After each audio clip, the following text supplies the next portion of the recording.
Good evening. This is Bronwyn, and welcome to Black Mental Health is Black Health. I'm your host, and I'm glad to be here with you this evening. And tonight, we're going to be talking about the collateral damage of COVID. Hmm, nice long name. But there are so many leftovers from COVID and the pandemic that we don't realize how much we've been impacted and are still being impacted by the pandemic and COVID. So I wanted to take some time to share with you some of the things people are experiencing, some of the good and bad things that people are experiencing as a result of the pandemic. But before we get started with that, if you've been here before, you know we must start out with some deep breathing. So, for those of you who have never seen us before, let me tell you why. We take a few moments to do some deep breathing to decompress from the cares of the day, to just learn to refresh ourselves. Deep breathing is something you can do for yourself any time of the day. If you're feeling a little stressed, stop, take a few deep breaths. It puts more oxygen in your brain, oxygen throughout your body, and it allows you to relax and decompress. So that's what we're going to do. Last week, we started doing something a little different. It's called box breathing. We're going to breathe into the count of four, we're going to hold it to four, and we'll breathe out to four. Just follow me, not so difficult.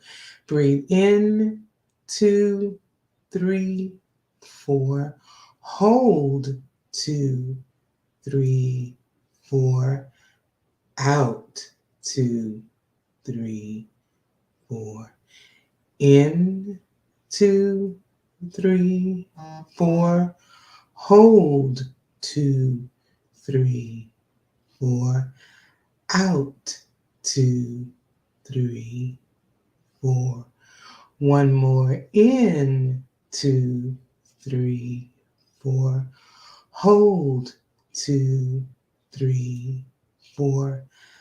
Out, two, three, four. You might find yourself driving in traffic and it's stressful. You might have someone in your space who's stressing you out. Stop.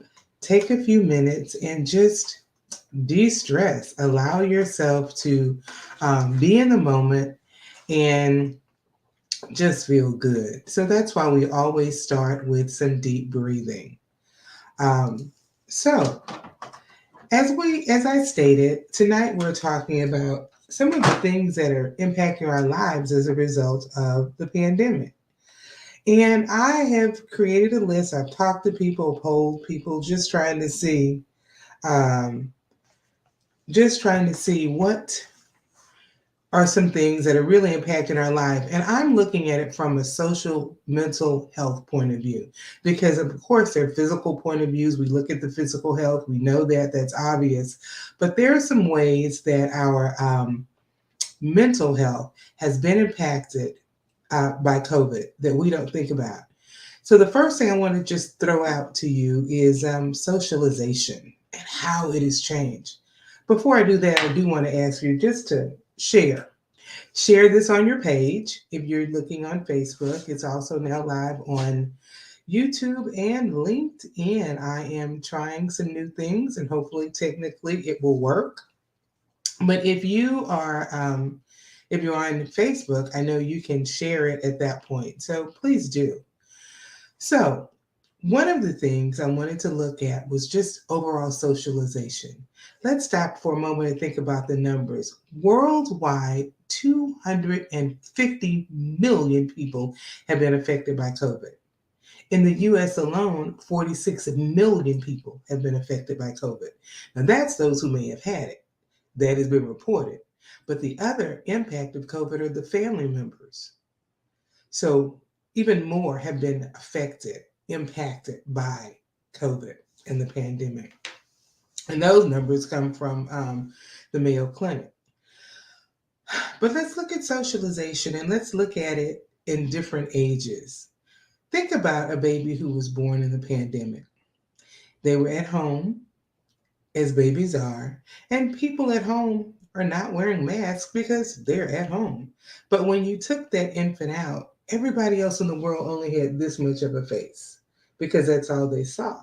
So their brain learned that's what people look like if they were just getting out at the beginning of the pandemic.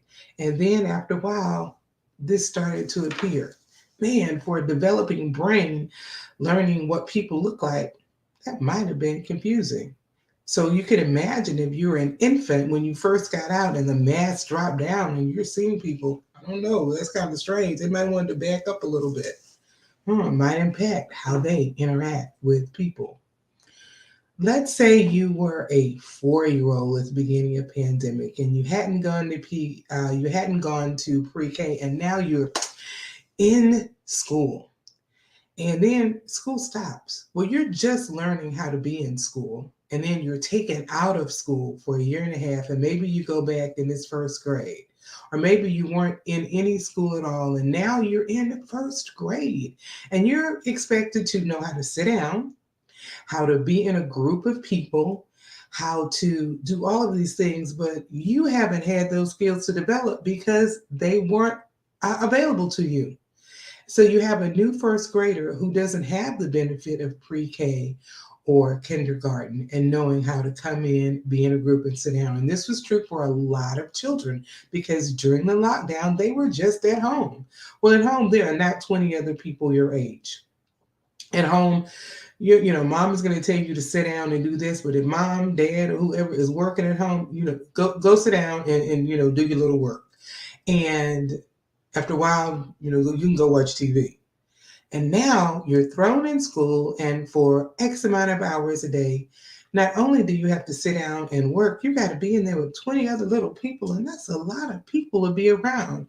Your ability to know how to interact with that many little people is compromised at best. You don't understand it, but you're thrust into it and you just have to do it because this is the way it is. So it impacts how you socialize. I don't know. I don't know how to sit in the room with all these little people who are touching my stuff. So I might get angry and grab it because I don't know what to do with when this happens because it's not part of who I am. I don't understand that social interaction. So I may be a little more testy. I may want to fight more. I may be agitated more because I don't get it. I don't know why you're all in my space. I don't know why I don't have my own space. So those are some of the dynamics underneath that made it difficult for even younger ones who were just coming into the school setting. But let's move on in upper elementary. They've been in school, but then it was gone. That whole ability to sit and be still. And parents expected your third, fourth, fifth graders to be able to go home, sit at home and do their work while they worked. And they had their workspace, parents had their workspace, and everybody needed to just do what they were going to do. And there wasn't time to coddle them. You're old enough to sit here and learn. And so, if that was the case, they lost that ability to just know how to interact because they didn't have to, and they didn't have to stay on the screen the whole time because some parents just didn't have time to make them be on the screen all the time. And even if they did, I'm on the screen, I'm not in the room with everybody.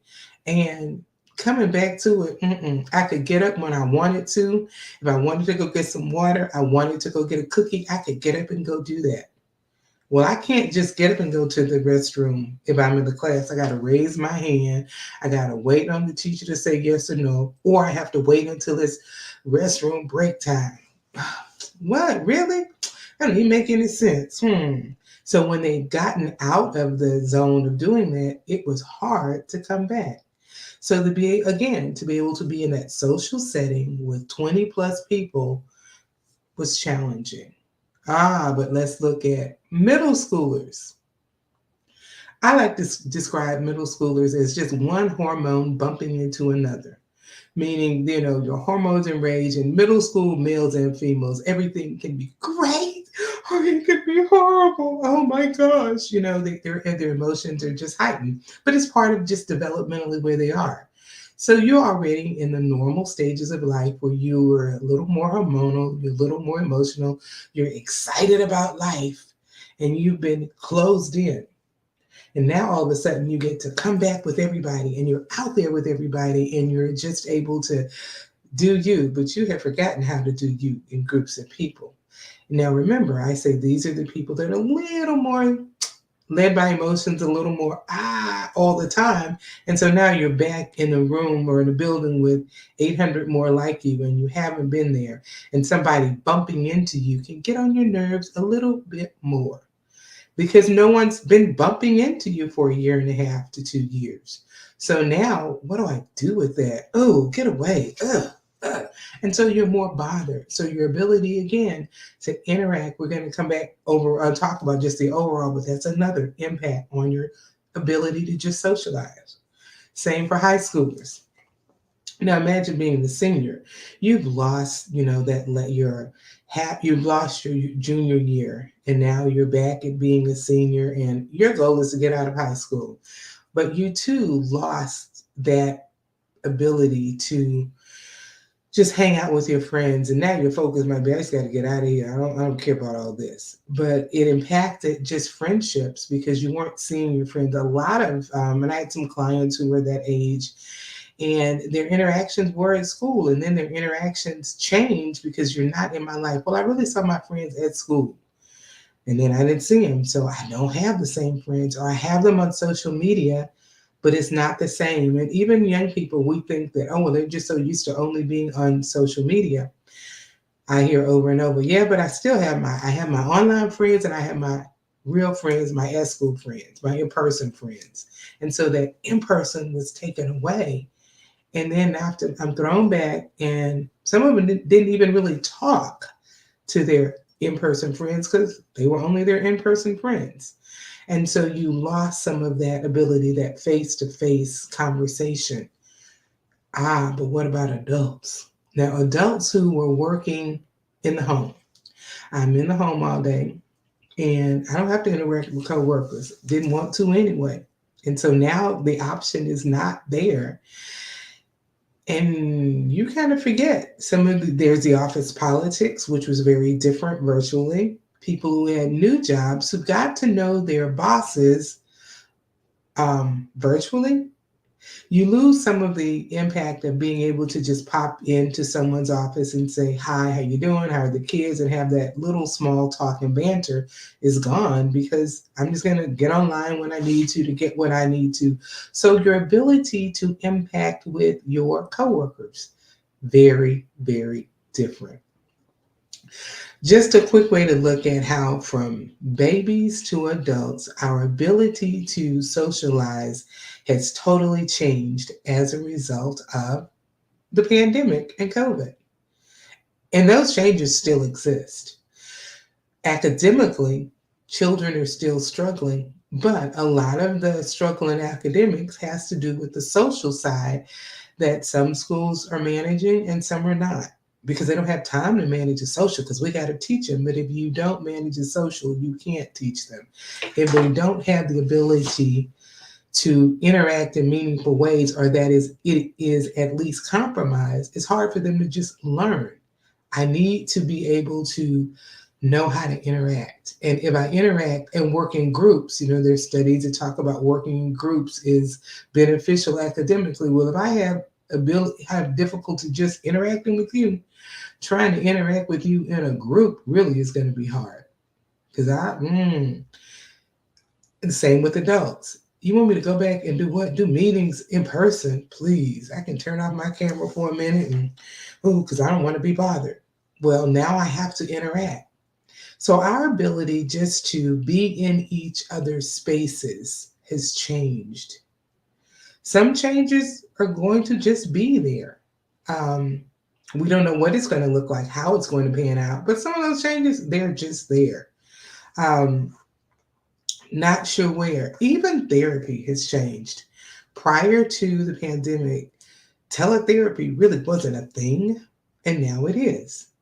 And I can say, as a therapist who does teletherapy, there is a difference, I believe, in being able to Be in a room with someone, feel their heartbeat. By that I mean you're just there, you're right in front of me. I can see you, I can feel you, I can really see the emotion. I can see if that leg is shaking because you're a little nervous. I can see if you're twisting your hands, which I may not see on camera because they're not in front of the camera.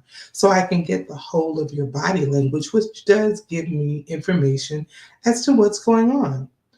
That's us. That's part of the social interaction of therapy. That has changed with teletherapy. We have to be more aware of how our clients are doing. Now you have clients who are laying in bed and eating while in therapy. I know you want me out of bed, but I'm just a little tired. I didn't get a chance to eat breakfast, and I know it's 12, but I'm just getting up, so I'm going to eat. And you move forward. But that's a different whole way they're looking at therapy and how you are doing. We were socialized to do certain things, and those ways of being socialized totally different. Hmm. Once again, I'm going to ask you to share if you're on Facebook. Um, Another thing, we hang out differently. By that I mean, some people are just, life is good. I'm back to hanging out. We're going out to eat. We're going to do everything we did before. But not everybody is that way. Some are still apprehensive about just socializing and getting out. Social anxiety is real for some people. And what I want to share, if you're someone who is okay going out, you have no problems, you're good with it, you go out, you're having fun, you just woosah, you breathe, it's all good, that is wonderful. But understand that's not the same way for everyone, and we can be very judgmental. Or we can be confused, people who will go some places but not others. It's about comfort zone, and what's logical to you may not be logical to somebody else. So one of the things I'd say is, because I'm always looking at solution oriented, one of the things I'd say on this point is be understanding and lenient with someone who's different for you. For those who are just out there having fun, life is good, understand that some people, it changed who they were. That lockdown was not a positive thing for them. Maybe it was somebody who was single and didn't even have anyone in the home with them, and they were locked down by themselves. So it totally impacted their ability to want to be with others. It totally impacted how they interact with others. Be lenient with each other as opposed to judgmental. Um, it also impacted just the way we see ourselves physically and otherwise. Some people who stay at home do not get dressed to go to work. Their job doesn't make them be on camera. Maybe it's a customer service job and you do it from your couch. And they do it from their warm, fuzzy slippers and their bathrobe all day long and don't get dressed because it doesn't require them to get dressed. Other people feel like, well, I need to get up and put on some real clothes. It helps me be productive. Neither one is right or wrong. But part of going to work was getting up, getting dressed every day. You look in the mirror, you look good to yourself. And that's what really mattered. When you're staying at home, you don't have to worry about how you look to yourself or anybody else because nobody's looking. Um, I know people are like, yeah, I'm going out today. Lord, I got to go and think about what I'm going to put on. I got to put clothes on. Oh my gosh. And it's an issue. And you once again begin to think about how you look. A lot of people had weight changes during COVID. Many gained weight, some buffed up because they were more aware of, I am not going to be the one that sits around getting fat during COVID. So they worked out more. So they were more buffed up. Whereas others, not purposely, but being experiencing more anxiety, experiencing depression, they might have eaten more and exercised less. So people gained weight. But your physical image changed. When our physical image change, we see ourselves differently and we can feel differently about ourselves. So for the person who gained the weight, some people when they gain weight, it's not a good thing and you feel differently and impacts how you feel about you and you judge yourself. And it's like, oh, this is horrible. For the person who buffed up, I feel good. But either way, One of those things that changed the way you see yourself, or it could have changed the way you see yourself, and not in a good way. You're just not happy with what you see. So you're like, okay, I got to do something about it. And, you're thinking about what you want to do, but you see yourself differently. And just like we judge others, we judge ourselves. And that can be one of the things that, man, we judge ourselves based on something that simple. Or maybe, like I said, you just don't even get dressed because you're the PJ person who's doing your job. Another thing I want to address is church. Whether you go to a church, a mosque, a temple, whatever your place of worship, they were all closed down during COVID. Well, churches were like, well, we're not going to be shut down. We're still getting out there. So it went virtual. You could go to your church, your synagogue, your temple, your mosque virtually. You could see and interact with your people in a virtual setting. Awesome, great. And now churches are back open. But one of the things I see is in the past, there was a time where people would call it passing the peace or just the greeting time. And you go and you hug somebody. Go hug three people. Go say hi to three people. That still has not returned in many churches. Now it's wave at somebody. You take a moment, say hi to your neighbor, but we're not hugging our neighbor. So what that does, not just even in for the church, but you're losing the physical intimacy of just a touch. For some people, that might have been the only hug they got during the week, and it's gone. There is something about being able to be touched and to touch. It's gone for some people with that, the way we church. We don't hug. Now, there are some people that prefer virtual church. Now, here's the thing. In America, we turn to God during adversity. But when adversity lightens up, we ease up. In 9/11, right after 9/11, churches were swamped with people wanting to find meaning and understanding. But over time, the numbers began to dwindle down. During the pandemic, churches were not going to be defeated. They knew people needed to find meaning, so churches were filling up virtually. Everybody began to have a virtual platform, whether small, whether large, whether intricate. You could, many churches just did a Facebook page, and they went to YouTube and they did these things where you could interact and you didn't miss out on that. Now, even though they're back, some people are like, oh, this is good. I don't have to get dressed. I can have my cup of coffee. I am sitting on my couch and I am at church. Now, remember, you can't go up and hug everybody anyway. So I might as well sit on my couch. Um, for those who only stay virtual, it's another way you're losing the ability to interact with others. And when you lose that ability, how will it impact just the fact that you do interact? When you do decide to go back in social settings, how will that be? There's some people who will go out to eat, go to the movies, do everything, but I don't want to go to church. And it's like, well, why? Well, in church, you all just sitting there for an hour or so in an enclosed room with everybody breathing.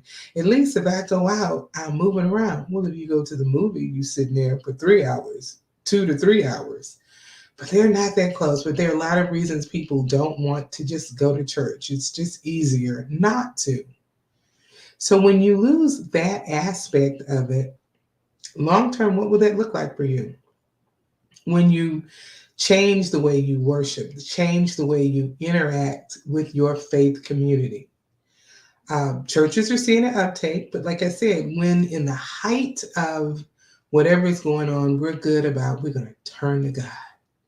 And churches respond and, bring people in so they can have that meeting, but people tend to fade off. Now that the pandemic has switched and we're in a new phase, you have those who want to just stay virtual, And I can sleep in on Sunday and I'll catch it later because if it's on virtual, it's still going to be on air. I can look at it later on Facebook, on um, YouTube, or I can go to the church's website, but there are ways to find it later on. So I don't have to worry about I don't have to worry about catching. I get it later. That is how it pans out. We'll just do it later. It's no big deal. And I'm not saying anything is wrong with that. Once again, like I said, um, these are just things to make you aware of another person's point of view. Because if you're the person who's back in church and you're loving it, we in there. It's a little different, but I'm so glad to be back in the house. Great. Have leniency and understanding for the person who doesn't want to come back in the house because they're still working from home and they don't have interaction with a lot of people and their social anxiety has not gotten down and they don't want to do any of this, so they're going to stay in the house and that's the way it is. Understand them. And if that's who you are, understand the person who says, let that go. Let's just move on. Really, neither one is totally right or totally wrong. It is how you are processing all these changes. And it's a lot of changes. What are you doing with these changes? How is it impacting you? I want to look at a few more. Um, just how our level of trust. It is difficult for a lot of people to trust. One of the fallouts of COVID, there was a lot of, on so many levels, there was a lot of scams going on during COVID. I know lately, for some reason, I'm getting more and more just scam calls. I don't even answer my personal phone anymore, hardly. If it is, the number is not in my phone, I'm not going to answer it. So if you need to get me, you better text me and say, hey, you don't know this number. I'm calling you. Because every call today I've had about since 4, I have had 10 scam calls come in. I'm like, really? So there were so many scams, people doing things across the board, miracle cures for COVID, just ways to save money, ways to save you because people, weren't working. So many things that happen. So we don't trust because scams increase. We don't trust because I don't want you breathing on me because you may have the COVID or you may have something else. So we don't want, again, that interactive. No, baby, we don't hug anymore. Okay, I barely want to shake your hand. Again, that touching, that intimate contact. You good? You stay over there. We good? How you doing? So we don't have that. I don't trust you to be in my space anymore. When we don't trust people, we interact differently with them. And if we continue to not trust, what will that look like? During the time of COVID and the pandemic, we also had so much social unrest in our country. It shattered how we see each other, how we interact with each other. And that's another show we're going to deal with that. I'll have a guest coming on and join me to talk about that. But our ability to trust has always been a little shaky. But because it was such a traumatic, for lack of a better word, event, the pandemic, um, it's hard to just want to trust because we did so much to violate the trust of each other. Hmm. Um, I'm going to mix. I have my little list I'm checking. I want to go to different things on it. We are seeing that there was an increase in substance use, abuse, as well as domestic violence.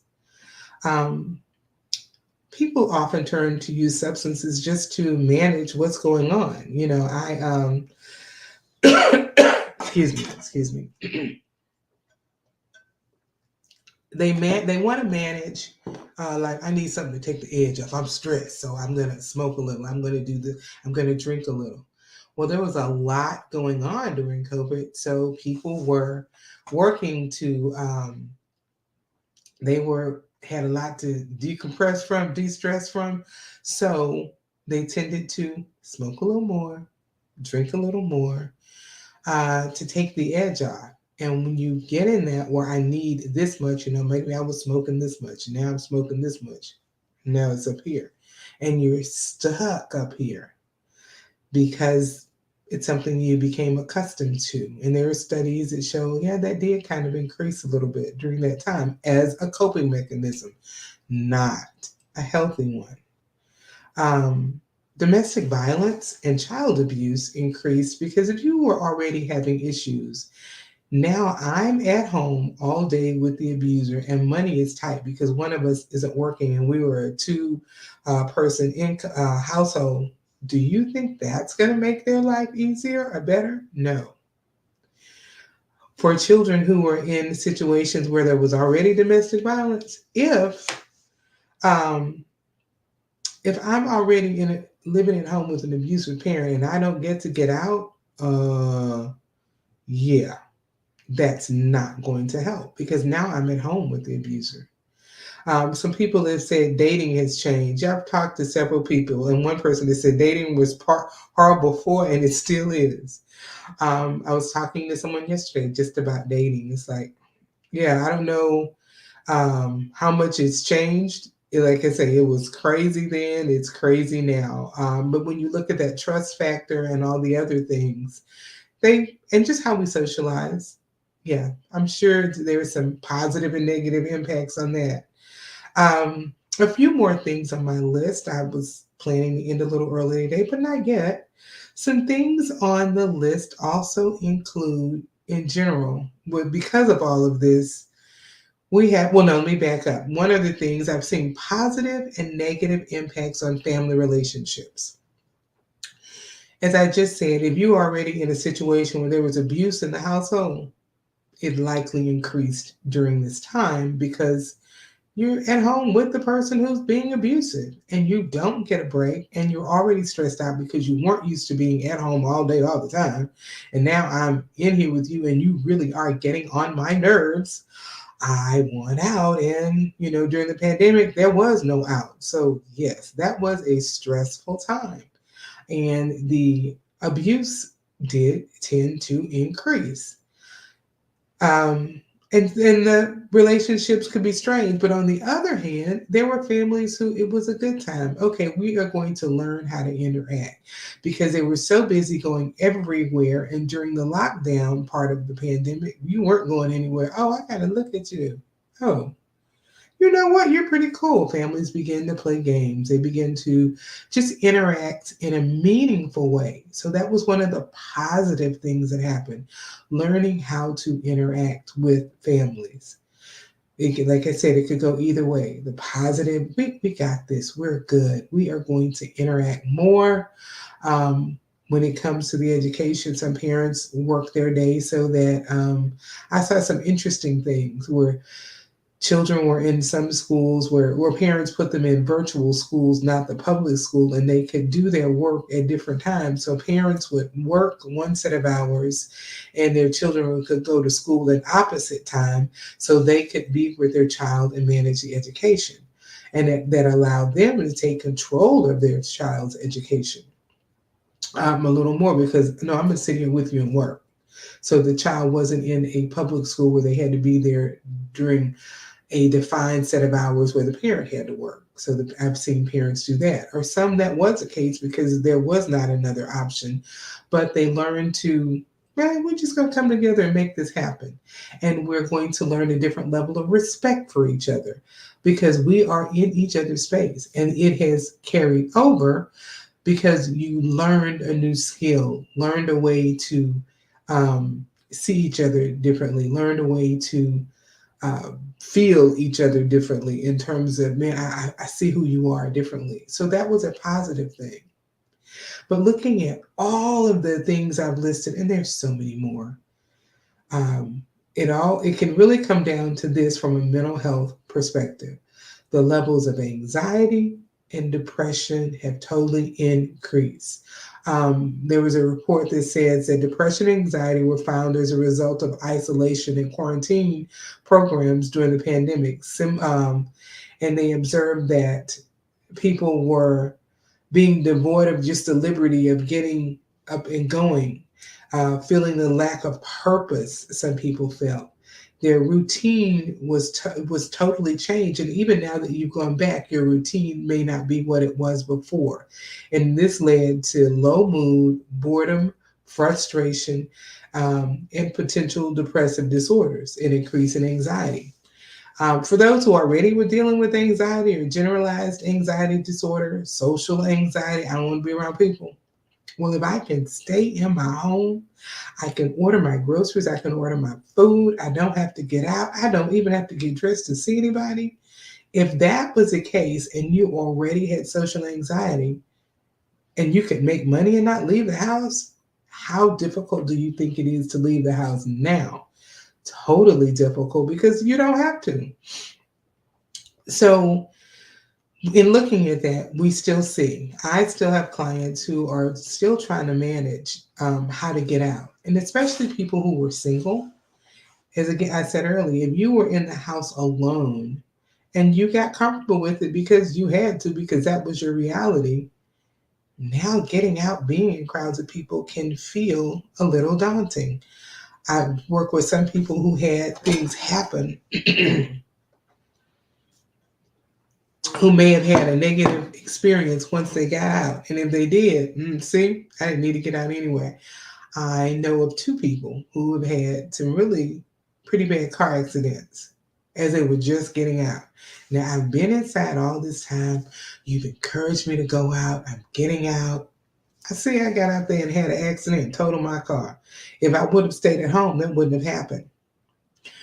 Well, it could have, had nothing to do with the pandemic. But if I already don't like getting out, and if you've ever been in a major accident, you'll know that can just be jarring.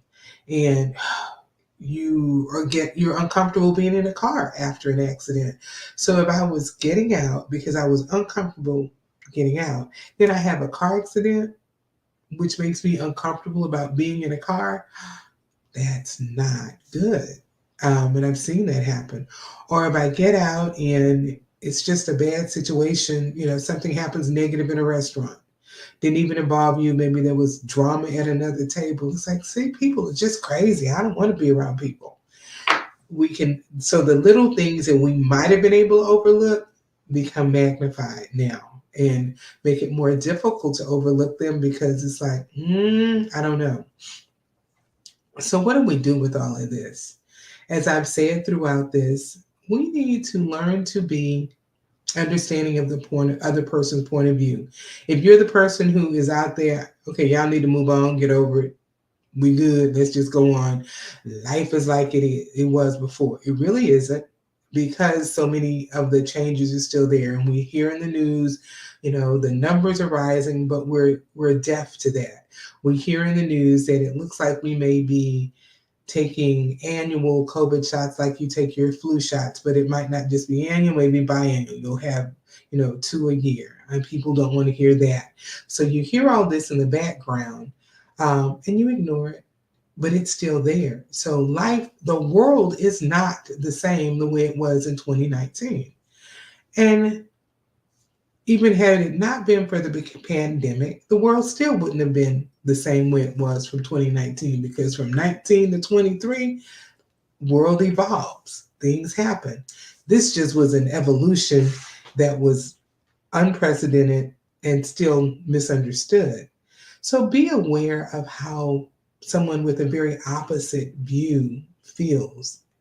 They may not get it. They may not be where you are and wanting to just be out there and say, okay, let's just go.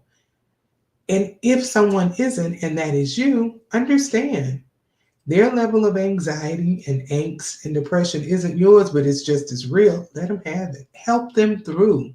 Help each other see each other's point of view, because another impact of the last couple of years is our division. And we can see the big divisions in our society with politics, with race, and these issues. We're real aware of them. But there's a lot of division on some of these smaller levels. Like I said, we talked about church. There are people in the church who don't understand people who don't want to go.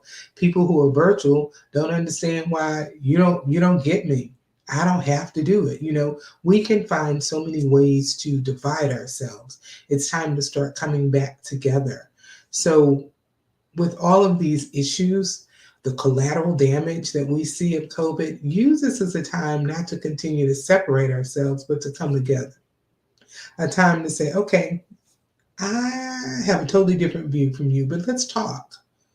And you can do it without being in the room with each other, especially in this virtual world. Um, but learn how to, as we learn how to engage and interact with people on a meaningful level, because that's what's really missing is can we just interact? Can we hang out? Can we go to church? Can we socialize? Can we trust? And I didn't hit on education. We talked about that for the last 2 weeks, but it's still another, I'll just say, the whole education system is experiencing so many levels of collateral damage of COVID and the pandemic. So when we look at all of this, um, by way of saying, let's be positive about it, be willing to reach out and touch. If not physically, because you're not ready, you can still virtually reach out and touch. So we always end the show with a call to action. What are some things we can do as a result of what the show talked about? So the first thing is be understanding of someone who sees it totally different. Listen to them, talk to them, get to see their point of view. Their point of view may be different. You may learn from each other. You don't have to be converted to their point of view, but learn their point of view and say, okay, I see it. Never would have thought about it that way. Take it in. Have an appreciation for the differences. If you're still having issues getting out, still feeling anxious, still feeling depressed, still feeling like the world is changed and you just can't adjust to the changes, be gentle with yourself. You don't have to um, be down on yourself, be judgmental on yourself. Be gentle with yourself. And that is where therapy can help. Get help. I don't just say get therapy because I'm a therapist. I say it because I believe in it. I do it because I believe in it. So get help. Reach out for help. Let someone, excuse me again, get the help you need by talking to someone who's trained to help you. Because all of these areas that I list as collateral damage and more could be impacting one person. It's a lot. You don't have to handle it by yourself. I always, always, always say be an educated voter. How does that fit this topic? Laws are in place and politicians are in place that impact how our state, our city, our country will manage our mental health as well as our physical health. So you want to look at the political arena, not just during the election cycle. How are people voting now? So when it's how are the politicians voting for things that are going to impact your life, so that when it's time for you to vote for them, you can vote them in or vote them out. So be that educated voter so you will know what what you're voting for, who you're voting for. Always, always. So be gentle with yourself. It's okay. We're going to do 2 deep breaths before we end and I sign off. Why? Because, man, we talked a lot about all of the things that are going wrong. Um, and then by way of being gentle, just take time and take some breaths. So we'll just do the simple breathing to the count of 4 in, 4 out, 4 in, 4 out. Let's do it. Breathe in, 2, 3, 4. Out, 2, 3, 4. In, 2, 3, 4. Out, 2, 3, 4. Might as well do the last one. In, 2, 3, 4. Out, 2, 3, 4. I always have to get one in. You get nice 3 deep breaths. I just get to count. So I usually get my one in. I am Bronwyn Lucas, the Caring Counselor, here to help you become a better you.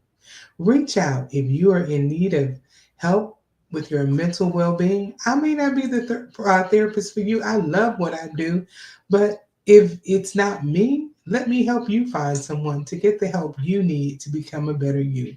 Reach out. You can find me here in this space or at 682 272 3949. And remember, I'm here to help you become a better you. See you next week.